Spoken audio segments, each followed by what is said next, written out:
Au nord de la Charente existe la mystérieuse forêt de la Braconne, truffée de cavités. Ces gouffres, grottes ou fosses ont exercé depuis la nuit des temps une fascination sur l'imaginaire des promeneurs. C'est naturellement au bord de l'un de ces gouffres que j'ai donné rendez-vous à un randonneur passionné de l'histoire charentaise.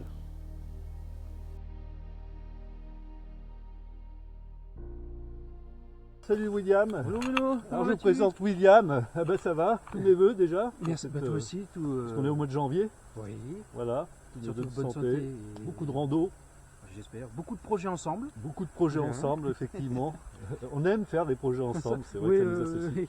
Donc, voilà, ben, si tu peux en quelques mots te présenter, puisque les personnes de ma chaîne te connaissent ou ne te connaissent pas, enfin voilà, pour que... Pas de souci. Alors, bonjour à tous. Je me présente, donc je m'appelle William. J'ai une chaîne YouTube aussi en conjointe avec celle de Bruno qui s'appelle Les Randonneurs du Passé. Donc moi je suis plutôt axé sur la randonnée nature et historique parce que je raconte beaucoup d'histoires sur la Charente. Donc moi c'est surtout le passé. Et donc ça fait déjà 2 vidéos qu'on a fait avec Bruno. Donc on a raconté les îles mystérieuses d'Angoulême et la Saint-Cybard. On a raconté l'histoire du quartier de Saint-Cybard. Donc, là, on va refaire une belle vidéo avec Bruno. Et puis, Bruno, à toi de nous présenter où on est aujourd'hui. Alors, j'aurais voulu que, en tant que personne qui connaît bien l'histoire, que tu présentes le site de la Braconne, parce que, pour préciser, nous sommes en Charente, au nord d'Angoulême, sur le site de la Braconne. Cette forêt, je sais que tu sais des choses voilà, qui remontent à un certain temps. Oh, donc, voilà. Alors, la forêt de la Braconne, c'est une forêt qui est très vieille et qui allait, cette forêt-là, allait jusqu'à l'Atlantique. Donc, on va plus imaginer, donc là on est à côté de Brie, et la Braconne allait, entre guillemets, jusqu'à Royan. Plus de 100 km. Hein. Plus de 100 km, voilà. Donc ça c'est la plus importante des fosses, ça s'appelle les fosses du diable, et on va vous expliquer pourquoi les fosses du diable. Sans cette grande fosse là, effectivement cette fosse est diabolique, parce qu'en fait il paraît que la nuit, on peut voir l'œil du diable qui te regarde, c'est terrifiant. Ah oui, ici en Charente. Et donc en fait, les habitants d'ici, il y a fort longtemps, voulaient se débarrasser de cette fosse. D'accord. Ils ont eu une super idée. Le seul qui pouvait faire ça, c'était le diable. Donc il convoque le diable vient et il dit voilà, il y a des bêtes qui tombent, cette fosse nous fait peur, est-ce que vous pouvez combler cette fosse? Le diable dit ok, et en échange, il me faut des âmes, parce que le diable est comptable des âmes. Ah bah oui. Et donc, forcément, il leur a dit vous signez, si le travail est fait, moi, le diable, vous me donnez votre âme. Et celle de toute votre descendance, toutes les générations. Et je pense que... je vais croire qu'il n'y avait pas une clause de ce contrat.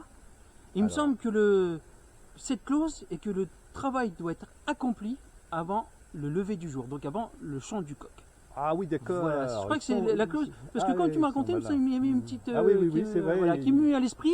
Et voilà, il y avait une clause de cette légende, dans ce conte.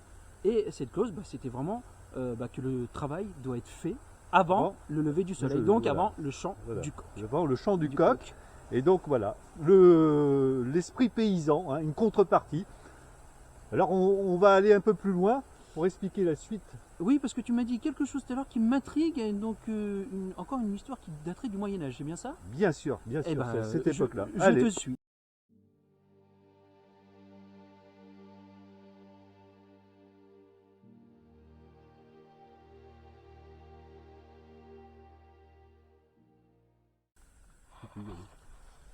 Alors Bruno, voilà, ceux qui veulent faire ce parcours, donc les parcours de la Grande Fosse, donc là vous avez un panneau qui vient expliquer, donc allez, le tracé c'est jaune, donc vous l'avez ici sur les arbres et ici aussi, donc c'est un tracé qui fait à peu près 12 km, c'est bien ça? Oui, c'est ça, oui. Et tiens Bruno, juste si tu peux me faire montrer ici, là on a une croix, donc là c'est interdit d'y aller, mais en fait cette couleur là c'est le GRP Angoumois Périgord, qui fait à peu près, je pense qu'il doit être à peu près 140, 150 km, je crois. Il fait à peu près, oui. Ouais, à peu près, je crois, hein, si je ne me trompe pas. Sur le secteur, oui. Et donc, ça, un très beau parcours. Là, c'est sur plusieurs jours. Donc voilà, donc parcours jaune, si vous voulez le faire, à peu près 12 km. Alors, donc on se trouve, on est arrivé à la fameuse suite de l'histoire de cette légende. Mais alors, bon, qu'est devenu le diable dans son travail? Alors le diable, voilà, je veux que tu me racontes. Ce fameux diable, bah lui il commence le travail, hein, le soir arrive, il se dit, bon, il faut que je m'y mette. Hein. Bah, bien sûr. Et il transporte des pierres comme ça, William. Ça s'appelle la pierre ceinturée, parce que, bon, en fait, il portait ça sur son dos, la chaîne passait par là. Ah, c'est pour ça qu'on voit. Et il transporte, c'est très très lourd.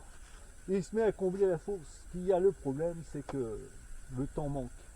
Ah, le temps manque et le coq chante. Et tu te souviens, qu'est-ce que tu avais dit? Il y avait oui, à cause de la clause, il faut qu'il soit fini avant le chant du coq. Avant le chant du coq. Et le coq chante. Pas de chance pour le diable, il a perdu son contrat. Ah. Donc les âmes, il les a perdues, il n'a pas pu finir son travail. Et donc voilà, le diable est en défaite. Ah, c'est rare. Hein. Le diable a perdu la partie. Les manins, les paysans sont plus malins que le diable parfois. Surtout charentais. Hein. Ah, surtout charentais. Faut pas faire des affaires avec les charentais. Alors William, il y a quelque chose à vous montrer. Alors je vais tourner la caméra vers William. Alors Bruno, il y a un truc que j'ai vu sur cette pierre. Alors si tu veux bien t'approcher, si tu remarques bien, tu vois, il y a une croix ici. Voilà, je recommence. Vous voyez, une croix ici. En fait, c'est lieu, donc c'est un lieu avant païen, donc ils adoraient autre que le bon Dieu. Et quand c'est arrivé pour la christianisation, eh ben, pour s'approprier les lieux ou les sites, là l'exemple de cette croix ici, ce site païen est devenu chrétien. Donc c'est pour ça qu'ils mettaient les croix pour christianiser ces lieux ou cette pierre, et ensuite, entre guillemets, pour les purifier aussi. Voici l'histoire de ces croix que tu trouves aussi faites à la main dans des lieux pierriques ou dans d'autres lieux qu'il y a en Charente et autres. Voici.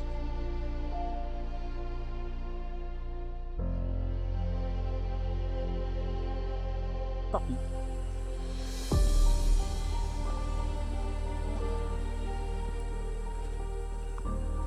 Ah mais c'est magnifique ça. C'est magnifique. Un vrai trou. Ah, tu m'étonnes. Alors, dis-moi Bruno, oui. Parce que là c'est vraiment une découverte pour moi, parce que je ne connaissais pas l'endroit, merci d'ailleurs. Et là, c'est une fosse, on dirait un trou. Explique-moi un peu c'est quoi cette fosse. C'est vrai, tu as raison, un énorme trou. En fait, avec trois cavités. En fait, faut savoir que les rivières courent, le Bandia, la Tardoire courent sous la Braconne, creusent des galeries. Et parfois, il y a des effondrements qui s'appellent gouffres, dolines ou fosses. Ces trois termes désignent ces effondrements qui sont liés à l'activité hydraulique dessous. Le calcaire s'effrite et s'enfonce. Et donc, pour expliquer, on va aller vers la pancarte. Je vais te montrer une pancarte explicative. Ça. Voilà, donc ici, on a bien, ici l'entrée. Ici, qui se situe ici, on descend par là et effectivement, bon, c'est interdit au public parce que très dangereux, c'est les réserves SPVO. On retrouve quand même l'eau, comme je disais. Là, on parle du Bandia en haut et de la Tardoire en bas. Et ensuite, on a un autre puits et ensuite un autre puits qui descend le plus profond ici, hein, le puits numéro 3. 60 mètres, là, je vois, c'est ça? Alors ça, c'est le niveau, le niveau 81. Non, tu as raison, 60 mètres, oui. 60, mais le niveau de l'eau. Hein. Ah ce qui fait que c'est encore plus profond. D'accord.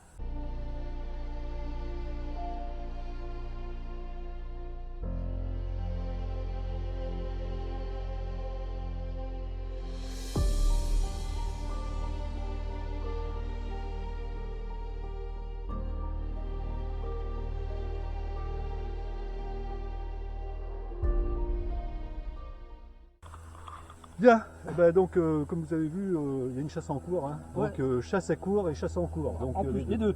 Donc ici, on est devant la fosse des Bousines, qui est en fait une doline, c'est un entonnoir qui a été creusé par effondrement du sol, D'accord. la rivière étant en dessous. Et donc cette fosse, je crois, m'as-tu dit, réserve une surprise. Une surprise qui date mais de très loin. Une vieille surprise. Ah, mais je te dis, de l'âge de bronze. Ok, bon, ben, Donc on va aller voir ça. On va aller voir ça tout de descendre. suite. Hein.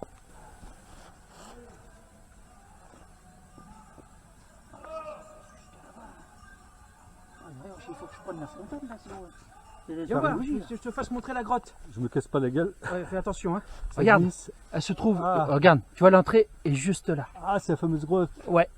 Bon, ben ok, attends, tu vas m'expliquer. Voici Donc, l'entrée de la grotte. Donc là, elle était déjà obstruée, mais après les spéologues l'ont ouverte. Et donc quand je te dis tout à l'heure de l'âge de bronze moyen, c'est que en faisant la recherche, donc les Ouais. spéologues ils ont D'accord, cherché ouais. dans la grotte, Ouais. et ils ont trouvé des ossements humains. ah, quand même. Ils ont retrouvé des ossements oui. humains. Et donc ensuite, c'était quoi? C'était des tombes? C'était quoi? ouais, c'était des tombes. C'est une tout à fait une nécropole. sorte d'une nécropole. C'est D'accord. bien ça, Ouais. exactement ça, une nécropole. Et donc les archéologues ont été fouillés là-dedans, ils ont trouvé des ossements, je crois qu'ils ont trouvé quelques objets, il me semble. Et donc ça datait du bronze moyen. Ah ouais. Comme tu t'expliquais tout à l'heure, donc la doline s'était effondrée, donc avec l'effondrement a créé des cavités. Donc là, après je te dis, ils ont rebouché la scène normale. Oui, oui, Bon, bah écoute, je te remercie pour tes explications. C'est une belle découverte. Et elle est magnifique, hein. Ouais. Elle est super. Dommage Là, qu'elle soit bouchée, mais bon. ouais, mais là, on va ça dire donne c'est une peut-être idée. plus pour la préservation aussi des Ouais, lieux, ouais. parce que Ouais, il y a peut-être qu'il y a d'autres Pas choses de dedans, ça on ne sait pas vandalisme, encore. oui, oui. Puis que Voilà, pour donc les c'est pour préserver. générations futures aussi, garder nos sites. Voilà, Voilà. surtout ça. Très bien. Donc Ben, voilà merci. les amis, cette randonnée s'achève ici, au bord de cette fosse. Hein. Bah, merci à toi de m'avoir invité, ça a été super. Bah écoute, c'était un grand plaisir. Et puis une grande découverte. Et puis aussi ton éclairage aussi historique aussi. Voilà. N'hésitez pas à aller voir sa chaîne. Hein. Je rappelle le nom de ta chaîne. Alors, c'est ma très chaîne, donc, c'est les randonneurs du passé. Donc, tout attaché, les randonneurs du passé. Donc, c'est pareil, sur YouTube. Et donc, vous pouvez aller voir sur la chaîne Runner Vagabond. Je pense qu'il mettra en description. Là, vous cliquez dessus, vous tombez sur ma chaîne. Ou sinon, les randonneurs du passé. Et c'est un complément, en fait, que ce que fait Bruno. Voilà, on est différents, On est différents. mais c'est une complémentarité sur la Charente et les sites qu'on fait. faut aller voir les deux, c'est important parce que la vue de William, bah, moi je ne suis pas tout seul à pouvoir couvrir la Charente. Lui couvre aussi une grande partie de la Charente. Donc merci William. Bah, merci à J'espère toi. qu'on partagera d'autres aventures ensemble. Ah bah oui, et j'espère puis que... de belles découvertes Ouais. qu'on vous fera partager. Donc abonnez-vous à nos chaînes, partagez, likez, Commentez. et surtout, commentez. Parce que Et s'il y a des choses que vous connaissez qu'on ne connaît pas, ça peut arriver, bah, n'hésitez oui. pas à nous le dire, Apportez et votre ça témoignage. peut nous apporter voilà, un témoignage et une autre façon de découvrir notre Charente. On vous dit bon dimanche parce que nous c'est le week-end Ouais. et à la prochaine. Ciao. Ciao.